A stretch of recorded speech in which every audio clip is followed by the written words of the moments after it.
Attempts to safeguard food production from climate change, natural disasters and pandemics has led to a greater focus on protected farming, which is why developing a sustainable and reliable food production system is at the forefront of work being conducted by University of Queensland Professor of Protected Cropping, Paul Gauthier.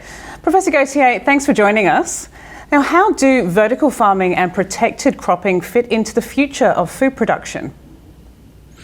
Well, first of all, thank you for having me today. I think protected cropping is one way of growing food in a different manner, I will say.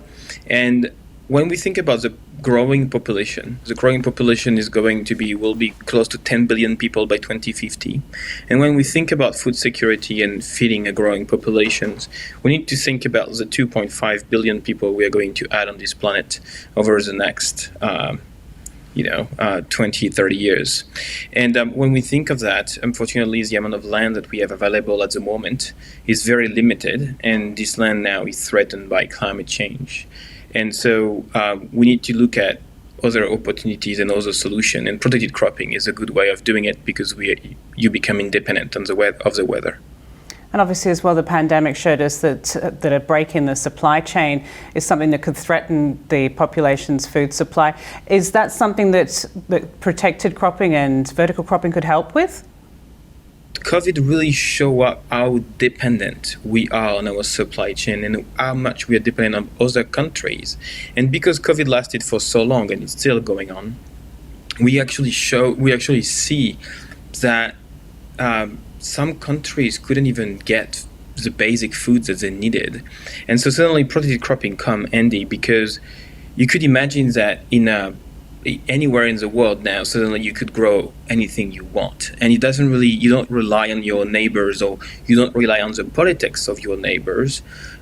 So I think that's where protected cropping over the past year and a little bit before that have been really booming, and a lot of people in the world have been looking into it. Have you seen that shift in mindset? I mean, obviously it's all very new and all very different since the pandemic started, but the shift in mindset must be obvious and people must be looking for solutions and quickly.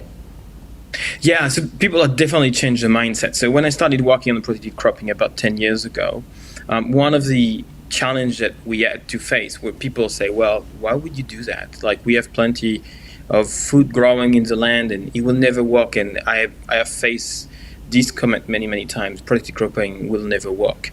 And suddenly with the pandemic, the vocabulary that people have been using have changed dramatically, and people now are more questioning about how can we make it work, and what will it take to make it work. And of course the energy problems come on the table very often, but it's not anymore about does it make sense. It's more about how can we make it work in a sustainable way. So it really shifted a lot, and the pandemic was a big reason for it.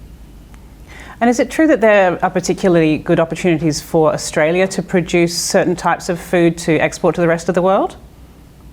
Yeah, so Australia, I think it's a very good position compared to many places in the world. First of all, we have the big Asian market right up north from us, and the Asian market have been demanding more and more food, and we know that by 2050 they will be going basically sucking up a lot of the export from the rest of the world.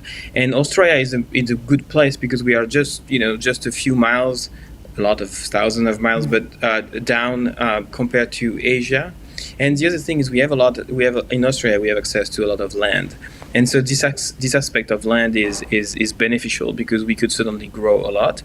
But unfortunately, we don't want to cover our entire land and bushland with farming, because then it wouldn't be good. And also we have a very dry environment, and water would be an issue. That's where protected cropping come into the game, because suddenly we could grow 10, 20, 30, 50, 100 times more food in the same area of land that we are using at the moment without really damaging too much the environment. So I think there is some advantages there. There is some challenges associated with it. But unfortunately, we need to think about where we need to be by 2050 to be able to feed the entire planet and the entire population. So I think that's where Australia have a big game to play there. And is it something that people as individuals can invest in themselves, like the vertical farming? Is there something that we would see in the future of everyone having their own little crop at home? Yeah, I think we are seeing a little bit more of that. I think there is some companies in Australia now developing that for in-house. We have seen IKEA developing some kitchen for growing microgreens. So I think people have the capacity or to do it. I always think that it's difficult because gardening and farming take a lot of time and a lot of effort, and so it's difficult for people to do it at home. I mean, a lot of people tend to kill their plants at home and not necessarily keeping them alive. So I think that's kind of like the difficulty, and farming is about consistency. It's about being there every morning and helping the plant to grow better. So I think yes, it's possible, but we are far away from everyone having their own vegetable garden. But it used to be like this a long time ago. So why not going back to it?